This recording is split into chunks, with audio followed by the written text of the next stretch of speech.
Hi everyone, Claire Fluffle here for the next Kirby Copy Ability Spotlight.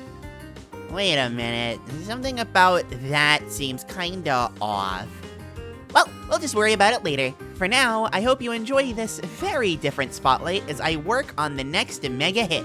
I made a community tab post talking about what the winner is, so go check that out if you're curious as to what it'll be. Still, I do need that engagement on this video. I gotta pay for my breadcrumbs and all. So leave a comment voting for what you would like the next spotlight to be. Also, please like the video and ring the notification bell after subscribing. That helps and stuff. Oh, I have also got a Patreon now. A desperate dog, all that fun stuff. But to be more specific, you can actually vote for spotlights. More details are going to be on the Patreon page itself. The Patreon page, or the Patreon. So check out more info there. And how perfect it is that I am talking about visiting my Patreon page when we're talking about the money-obsessed man himself, Magolor. Return Deluxe, not so recently came out, but when the previous Spotlight did, a lot of people wanted to see a video on Magolor, which is very interesting because Magolor is fairly obviously not a copy ability. I mean, not yet anyway. Is this video going to age poorly in 2028? Oh no! My point is, this is the first time we've covered something that isn't a copy ability, which is going to make this interesting. I certainly can't rank these, if only because Magolor's 3 playable appearances are all so different. So let's go back to the way that Spotlights used to be and just talk about them in chronological order. It's a blast to the past, as they say. Oh, also, by the way, if you're here for Return Deluxe, I'm sure many of you are, check out the timestamps. You're welcome. Alright, with that, it's time to get started. And by that, I mean I want to do a Spotlight series first and shout out an incredible looking mod of the original Return to Dreamland called Magolor Wii. What started out as a simple model swap to make everything Magolor terrifying has turned into a complete revamp of the whole game. And despite being headed by someone who goes by Microtransagolor, it looks microtransaction free. It could still have gem apples, so the trauma will never completely go away, but I think it's a really neat idea, and I'm very much looking forward to playing it. Even with Return Deluxe out, I hope the mod scene for the original game never fully goes away. Now to actually get started here, finally, right? While Magolor debuted in 2011's Return to Dreamland, he didn't actually get a playable appearance until Star Allies. Specifically in the third and final wave of free updates, meaning that he missed out on a lot of the early meta development, so to speak. ESP teleporting, playable Kirby and guest star allies, the whole Dark Mennonite can combo to infinity thing, all of those have been around longer than he has. Thankfully, Star Allies isn't a game where availability really matters, but it does mean that Magolor has a lot to live up to, so to speak. The Star Allies meta already exists and all that jazz. So did Magolor pull through? The answer is complicated. It's very hard to comment on guest star allies since the Dream Friend runs all call back to their original games and have varying lengths of length, so like and subscribe, but Magolor unfortunately winds up having one of the lesser times. The characters like the Mage Sisters are right there, but even characters like Gooey, Daroche, and Dark Mennonite all have faster times. Heck, in his own wave, the Mage Sisters, again, obviously better, but even Susie comes out with a faster time. This isn't much of an issue with Magolor himself, we'll get to that dash attack in a little bit, but starting with Wave 1, the length of the run itself for Dream Friends varies way too much to get anything major out of. But hey, that's just one mode, right? What about any percent, or hundo, or even crown percent? Or basically a true full game 100%. Well, there is good news and bad news. The good news is that Magolor's dash attack, Magolor Surge, is insane. As in, for horizontal movement, it is the documented 6th best dash attack in the whole game, and not factoring in that some of the better ones that can only be used on the ground. Looking at some of the other ones that are better also reveals some interesting facts. Now, for example, Mennonite and the Mage Sisters both have one move each that rank above, but you have to make progress in the game to actually unlock them. Magolor, on the other hand, thanks to the way that the other Dream Friends work, who aren't day-to-day Mennonite or the Mage Sisters, you can get Magolor as early as the 3rd level. Others, like Long Jab and Drill Stab, moves on Staff and Sword of all things, respectively, are not very good abilities at all. For a story mode run, the only real competition here is Sizzle Shuttle Loot Meta Knight, who is absolutely better, but also not unlocked till after World 2, like I said before. Sounds like smooth sailing for Magolor, right? Smooth sailing on the Lore Star Cutter, ayy! Unfortunately, that's not how it works out. Star Ally's early game from the very beginning was pretty dominated by Wing, and looking at the numbers, the difference between that and Magolor Surge isn't that big, at least compared to having to sit through the cutscenes and the load times and the animations that you need to watch before getting to the Dream Museum, or whatever it's called, I don't remember, are absolutely not worth it for any percent. But what about 100%? Well, you're going to be unlocking it anyway. It's definitely closer, but there are still a few issues. One, Wing is still absurd regardless, we all know this. More importantly though, Star Ally's levels are pretty large. And sure, for moving left to right, the two are comparable, but for moving up and down, there's no contest. The time that Wing saves is just unbelievable. And sure, you could carry Wing around and use it as need be, but then you'd have 3 characters instead of 2. You need a Bluster Bomb to be able to clear boss fights. And that's a problem, since bosses have more health and take less damage with the more characters that you have. It's good for balancing, even if Star Allies is one of the least balanced games in the series, it's just not very good for Magolor. Now, it isn't all bad news for Magolor. Sure, his guest star time isn't one of the best, but it's still really good. If it didn't take so much time to get him from the Dream Fountain, or whatever it's called, I don't remember, he probably would see some use, at least in categories like 100%. And while it's only because he's necessary, he is used to great effect in Heroes at Another Dimension. Now, granted, if you're using the Mage Sisters on a New Game Plus file of some sort, he's not as good, but still, the fact that he's even used to begin with, even when the Mage Sisters are right there, that's pretty good. Pretty good. But the real win comes through the ultimate choice, where Magolor looked at Rick's redemption arc, touched on that in the Fire Spotlight if you have an hour to spare, and let's just say have an open mind. Go ahead and watch it. Anyway, Magolor looked at that and said, nope! Who needs redemption arcs when you have gem apples anyway? Anyway, while it caught on well after Star Allies' heyday, Magolor is on the winning team, so to speak, for the best time in the ultimate choice. While the more common partner choice is still Rick, Kine, and Ku, lovability over practicality as they say, Magolor still has the best time. But how? How could Magolor look into the eyes of a cute little hamster and steal what was rightfully someone else's? You see, it's a little hard for me to sell you on that question, because I already mentioned that Magolor was the one doing this. Only one runner has found a big success with the unorthodox team of Poppy Bros, Magolor, and 2 Mage Sisters, but world records results don't lie.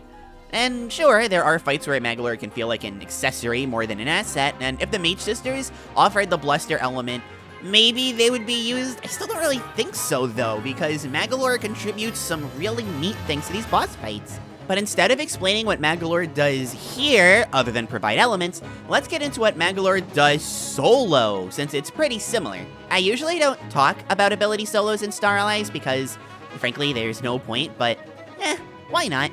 The main claim to fame is Magolor's black hole, which absolutely sounds more unsettling, knowing that it's this little gremlin summoning the things into existence. The damage this deals is pretty insane, given how easy and fast it is to set up. But Magolor has other tools as well, like the gem apples. And I'm not memeing this time because I hate microtransactions. These are a legitimate tool that Magolor can use to get better times. He also has the Ultra Sword, which might look slow on startup, but when you see the situations that Magolor can pull it out, that startup doesn't look so bad anymore, now does it? And okay, these are the main tools, but his moveset overall is pretty darn good for clearing the ultimate choice.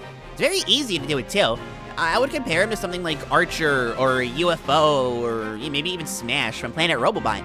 Easy to use, has a great time, just not the single best.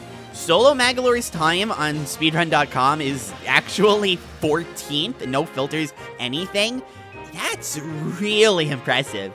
Overall, Magolor in Star Allies is a bit of a mixed bag, which is really funny when you think about it, considering he's got the tools of an amazing character. Star Allies is just a weird game, given that it has things like elements that help make abilities super insane. And Magolor doesn't get access to the elements, but with that in mind, he still puts in work with an excellent dash attack and some seriously good boss killing options. Any percent aside, he at least has the potential to be good in everything, but Soul Melter EX aside, he isn't great at anything either. It's like a lottery. Will Magolor be good, bad, or in between? Tickets are at the low price of $1.99, unless you get them in the bundle, which will help with the lottery tree go larger and larger and spawn even more gem apples, lottery tickets. Sorry about that. I think I lost myself there for a little bit. Magolor did have one more stunt before his most recent starring role, though. Kirby Fighters 2, the sequel that nobody saw coming, that still has a loyal community, had Magolor in it, and he sure is something in this game. Okay, quick tangent though. Everyone out there who says Kirby Fighters 2 is a dead game because nobody's playing in the garbage public lobby random battles, please stop. Plenty of people play this game using far better methods. And I'm not even yar har diddly deeing here. I'm just talking about private lobbies. Kirby Fighters 2 Discord server, it exists. People are in there all the time. There are always people either down to play or at least talk about it. So just because public lag fests aren't active doesn't mean the game is dead. Stop saying that. Anyway, Magolor, that's right, that's what we were talking about here. Let's talk about him. First, for the single-handed mode, Magolor, pretty good. There isn't much annoying to talk about considering you're fighting against computers, so there isn't as much return to Dreamland-induced trauma for me to over-exaggerate here. Still, as with every other ability in the game, the main idea is to cheese the CPUs into getting hit by strong, abusable attacks, and with Magolor's expansive moveset, he has plenty of options. Actual footage of world record runs are unfortunately unavailable, but comparing to other times, Magolor finds himself between the number 8 spot and the number 6, depending on which difficulty we're talking about. Not quite top 5, but still very good. As for multiplayer, competitive. Okay, I'll explain this as easy to understand as I can while still keeping it long because, hey, I need longer videos for better watch time. At least I'm honest. Anyways, Kirby Fighters 2 is a fighting game. I sure hope so with the title and all. And every character in a fighting game is built with what we call a play style. That translates to, what is each character good at? If a character is good at rushing in and keeping you pinned down, they're called a rushdown character. If they're good at grappling you and likely very little else, they're called a grappler. If their offenses are amazing but their defenses are atrocious, they're called a glass cannon. So what does Magolor fall under? The Zoner, the character with fantastic keep away options meant to keep the opponent away. Oftentimes, these characters win from a very safe position, chipping away at their opponent's health. The opponent, meanwhile, has to fight these projectiles and find their way in. But once they do, though, your typical Zoner struggles a bit to get out. Magolor kinda bypasses all of the typical Zoner issues, and is easily one of, if not the, best characters in the game. From day one, Magolor has seen great tournament success for several reasons. Notably, Magolor has a few good ways of getting out of a bad situation. In particular, this teleport, largely invincible for the duration of it, since it's his directional air dodge as well.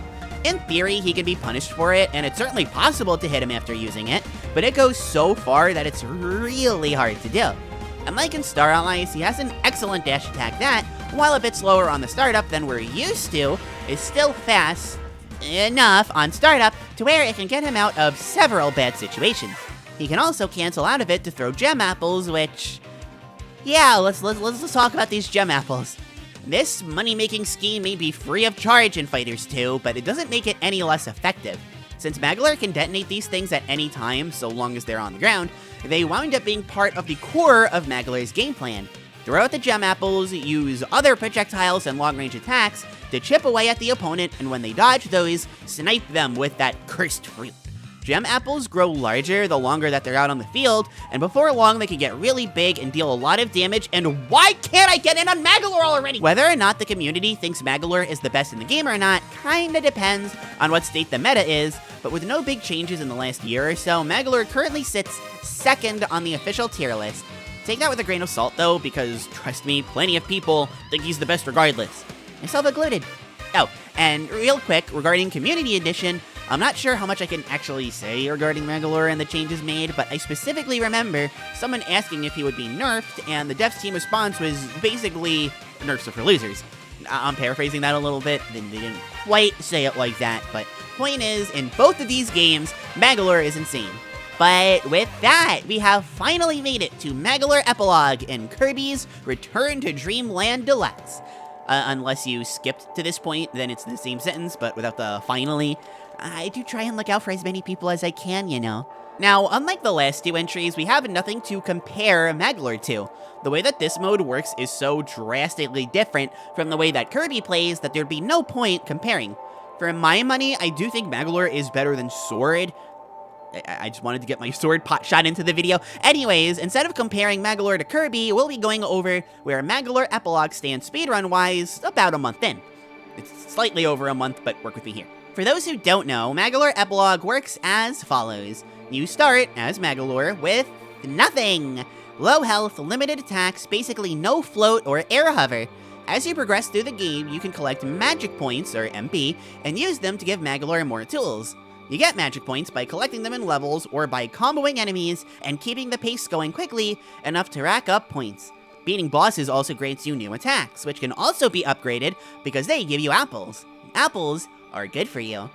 By default, you can improve Magolor's health, floating, guard, attacks, and trickery. I could explain what that means, or just slowly have the video zoom in on Magolor's face as I say trickery over and over again, so... Trickery, trickery, trickery, trickery, trickery, trickery, trickery, trickery, trickery, trickery, trickery, trickery, trickery, trickery, trickery. The thing about speedrunning, though, is that you can't spend time getting crazy long combos on enemies, or grabbing magic points that are outside of the main path. The point is to go fast, and if you can beat the game with as few upgrades as possible, that's what you want to do. That's fast. Efficiency matters a lot more than grinding, at least early on. The first world sees you do barely any combat, but due to the freebies that you get for MP, on top of forced enemy encounters, you do have some spending money, so to speak.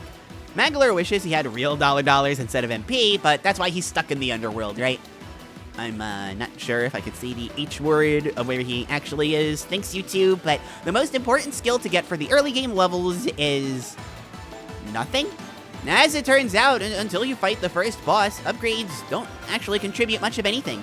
Looking at the top 3 fastest times for Magolor Epilogue, done by Ikrin, GC Notes, and Bomb Happy respectively, with Bomb Happy having the current world record, only GC goes for any upgrades prior to the fight with Electric Duder. Stand the Duder. Anyway, all of the runners for the early game focus on one upgrade, the Upward Magic Sphere. This is because it shoots out 2 spheres instead of just 1, like the regular version, meaning you can get higher combos and, more importantly, more damage.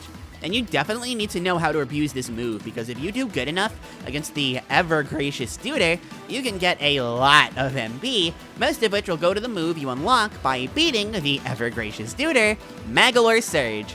If you need a refresher on what Magolor Surge does, just look at the video. It dash attack. Magolor Surge, to nobody's surprise, completely shapes how Magolor Epilogue is run from this point forward.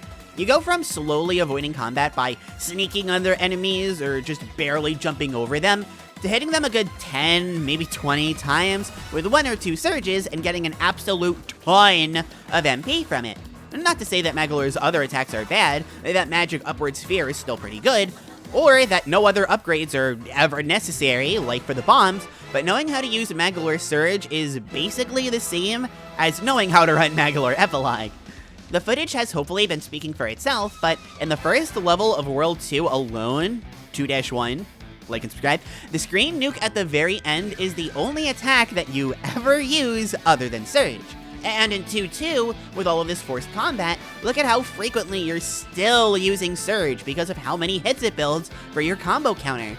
And the fact that it's genuinely fast. It just makes Magolor smooth. And when you get the ability to angle your surges, well, that just helps the pace even better, now doesn't it?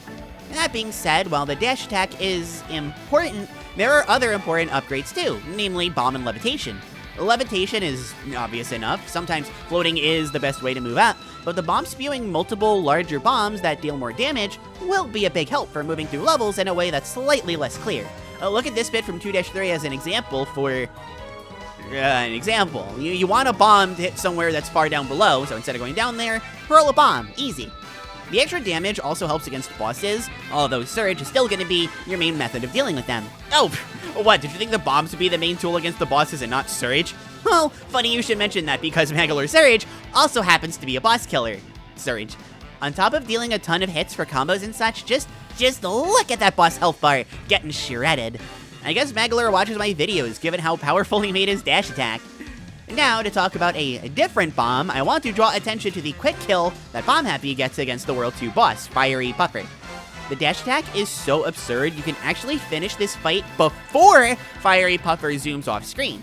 For a dash attack to be able to do that, for the most part, is pretty insane. Now, since the game is still relatively new, and I don't want to super spoil people on what happens, I'm going to end it here. Plus, we already have Magolor Surge. What other carry move do we really need? There's not much point in upgrading your moves until the very end of the game anyway, so a lot of what happens after World 2 doesn't need as much explaining. Sure, you get stuff like the black hole and the teleport, but Kirby Fighters 2, this is not. Magolor Surge is what you mostly use with moves like the bombs and the magic upward sphere, seeing usage every so often. Before we get to the end though, a question that I want to ask for the funsies is, Magolor Surge, is this the best move in the game? I know, like I said before, comparing Magolor to Kirby isn't really quantifiable, partially because that's true, and also because quantifiable is a nice big word, but I would still have to say no, it isn't. Simply put, thanks to Mix, you can get Wing halfway into the very first screen of the game, keep it all the way to the end, and get world record. That's what any percent does anyway. Barring Ninja at the very end, but even that doesn't stand for an unrestricted run. Magolor Surge, you don't get until a fifth of the way into the game, and while that isn't much, it is still something. Surge helps you for 80% of the game, which you have to upgrade to begin with, while Condor Head, Wing's dash attack, can help you for nearly 100% of it. Really, it's just boss fights that it doesn't help you for. There are arguments to be made on other moves that may be being better than Magolor Surge, like boss killers or stuff primarily used for Hundo, but now we're back in the how do we even compare these moves territory, so let's not. But with that, we are done. So how was Magolor in his 3 playable appearances? Honestly, pretty absurd. If he was a copy ability, I'd say he's pretty easily one of the better ones, but aside from the main trio of friends, Day-to-Day, Mennonite, and Bandana D, just in case you didn't know, comparing any playable Kirby characters to Kirby isn't something that would really work for these kinds of videos, but even on his own, Magolor has never disappointed. He started a little slow in Star Allies, but also had a lot going for him before helping to shape the meta of Kirby Fighters 2, single and multiplayer, and having one of the most hilariously overpowered dash attacks in the series for Return Deluxe. I hope we see more playable Magolor in the future, because when he's playable, he's really fun and really powerful. Just take a cue from Return Deluxe. No more gem apples, please. My heart can only handle so much. Hey, it's me again. Just wanted to thank you for watching the video one more time. Don't forget to leave a comment for what the next spotlight is going to be.